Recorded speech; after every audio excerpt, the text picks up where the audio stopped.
Hello dear students, class 9 science के chapter 3 atoms and molecules के lecture number 11 में मैं आपका स्वागत करता हूं।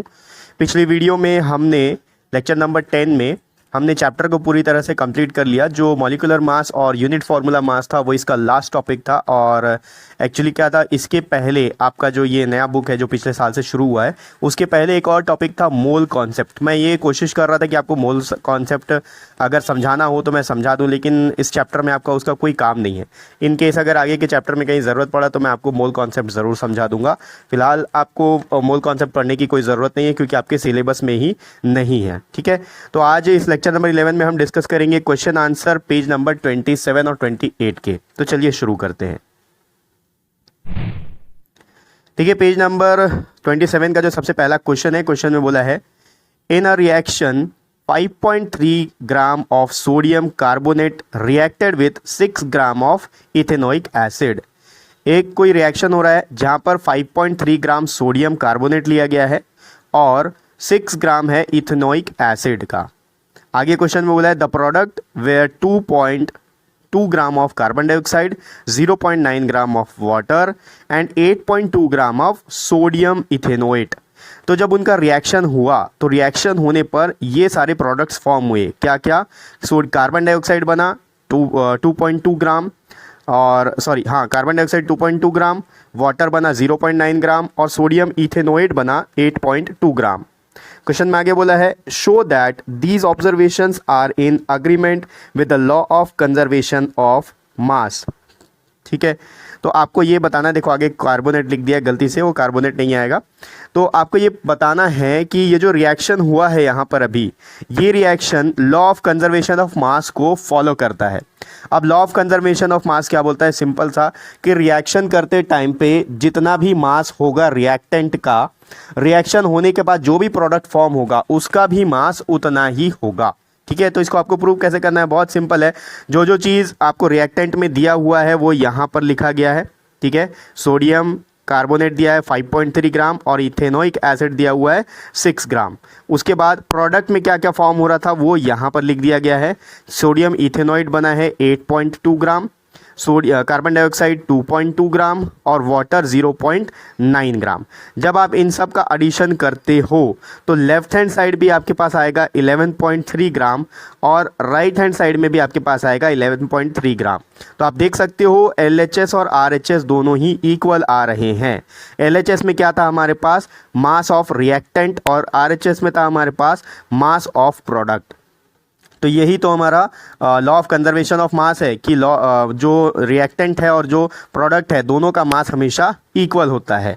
तो लास्ट में आंसर दिया हुआ है this shows that during a chemical reaction mass of reactant is equals to mass of product. तो ये चीज़ प्रूफ हो गया। ठीक है, बहुत ही सिंपल है, ज़्यादा कुछ कॉम्प्लिकेटेड है ही नहीं। सिर्फ रिएक्टेंट को आपको ऐड कर देना है, प्रोडक्ट को ऐड कर देना है, तो दोनों का आंसर सेम आ गया। और आपको लास्ट में ये जो सेंटेंस लिखा हुआ है सेंटेंस आपको लिख देना है। ठीक है, आगे बढ़ते हैं, इसका सेकेंड क्वेश्चन देखते हैं। सेकेंड क्वेश्चन में बोला है hydrogen and oxygen combine in the ratio of 1:8 by mass to form water. देखो वाटर किससे बनता है? हाइड्रोजन से और ऑक्सीजन से मिलकर।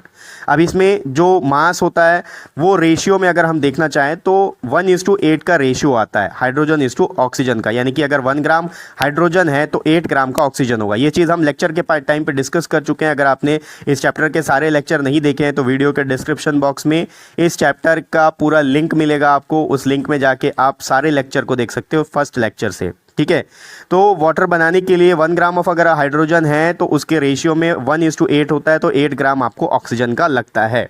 क्वेश्चन में आगे बोला है what mass of oxygen gas would be required to react completely with 3 gram of hydrogen gas. अब अगर आपके पास हाइड्रोजन 3 ग्राम है तो आपको ऑक्सीजन कितना चाहिए ताकि वाटर बन सके? ठीक है, तो देखो जब 1 ग्राम हाइड्रोजन था तो आपको 8 ग्राम ऑक्सीजन लग रहा था। अब हाइड्रोजन अगर 3 टाइम्स कर दे रहे हैं हम, 3 ग्राम कर दे रहे हैं, तो ऑक्सीजन को भी 3 टाइम करना पड़ेगा, यानी कि 8 इंटू 3 करना पड़ेगा, तो 24 ग्राम लगेगा। ठीक है, तो सिंपल सा आंसर ये है कि अगर 3 gram of oxygen 3 gram of hydrogen gas use हो रहा है तो हमें 24 ग्राम ऑफ ऑक्सीजन लगेगा, तब जाके वाटर का फॉर्मेशन होगा। अब इस चीज को लिखने का तरीका यहाँ पर देख लीजिए, ratio of hydrogen is to oxygen by mass in water is, दूसरा लिखा हुआ हाइड्रोजन इज टू ऑक्सीजन जो कि H2O का फॉर्मेशन होता है, H2O, देखो 2 यहाँ पर मैंने गलत लिख दिया, 2 बेस में आता है जिसको हम सबस्क्रिप्ट बोलते हैं।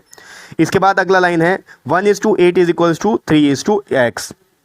अभी x क्या चीज़ है? x है वो मास ऑफ ऑक्सीजन जो हमको फाइंड आउट करना है। ठीक है, आप चाहो तो स्टार्टिंग में लिख भी सकते हो mass of oxygen required is equals to x करके। ठीक है, अब इसके बाद जब यहाँ पर इसको लिखने का तरीका ये होगा कि आप 1/8 लिखेंगे is equals to 3/x।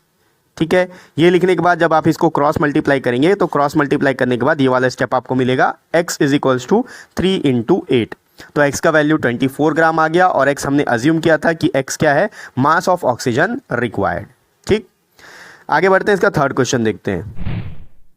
Third question में पूछा है which postulate of Dalton's atomic theory is the result of law of conservation of मास।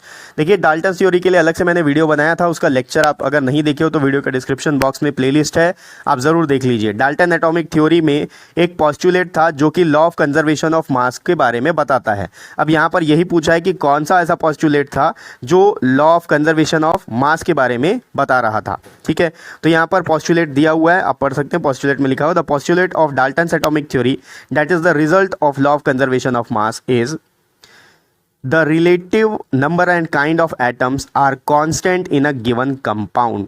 इसका मतलब क्या है कि कोई भी एटम होगा तो उसका जो मास होगा वो हमेशा कांस्टेंट रहता है। ठीक है, लॉ ऑफ कंजर्वेशन ऑफ मास क्या बोलता है? हमने अभी फर्स्ट क्वेश्चन में भी देखा कि रिएक्टेंट का और प्रोडक्ट का जो मास होता है वो हमेशा कांस्टेंट होता है, वो चेंज नहीं होता। जितना रिएक्टेंट के टाइम पे होता है प्रोडक्ट के टाइम पे भी रहता है। यही चीज़ ये पोस्टुलेट भी बोल रहा था। आगे दिया हुआ है atoms can neither be created not destroyed in a chemical reaction. तो किसी भी केमिकल रिएक्शन में ना तो हम किसी एटम को प्रोड्यूस कर सकते हैं ना ही किसी एटम को डिस्ट्रॉय कर सकते हैं।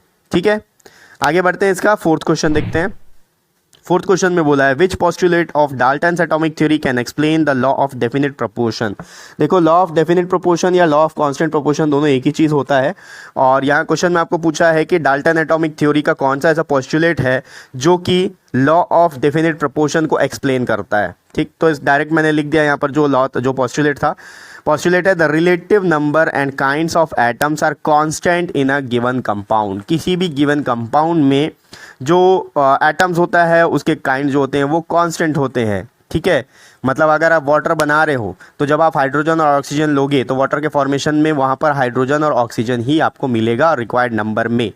ठीक है, जैसे कि हाइड्रोजन 1 है, हाइड्रोजन 2 है और ऑक्सीजन 1 है, तो वहाँ पर जब आप रिएक्शन हो जाएगा तो वाटर में भी हाइड्रोजन 1 और ऑक्सीजन आपको 2 ही मिलेगा। ठीक, तो ये हो गया पेज नंबर 27-28 के क्वेश्चन आंसर। सिर्फ 4 क्वेश्चन थे, हमने डिस्कस कर लिया है। सारा का सारा नोट्स आपको मेरे व्हाट्सएप चैनल और टेलीग्राम चैनल में मिल जाएगा। दोनों का लिंक डिस्क्रिप्शन बॉक्स में दिया हुआ है, आप जाके दोनों को फॉलो कर सकते हो। नेक्स्ट वीडियो में हम आगे के क्वेश्चंस को देखेंगे। आगे जो भी चैप्टर इस चैप्टर में आगे जो भी पेज नंबर में क्वेश्चन दिया होगा उसको हम डिस्कस करेंगे। तो बने रहिए आप मेरे साथ नेक्स्ट वीडियो में। तब तक के लिए गुड बाय। और नेक्स्ट वीडियो का जो भी लिंक होगा वो आपको इसी वीडियो के डिस्क्रिप्शन बॉक्स में मिल जाएगा।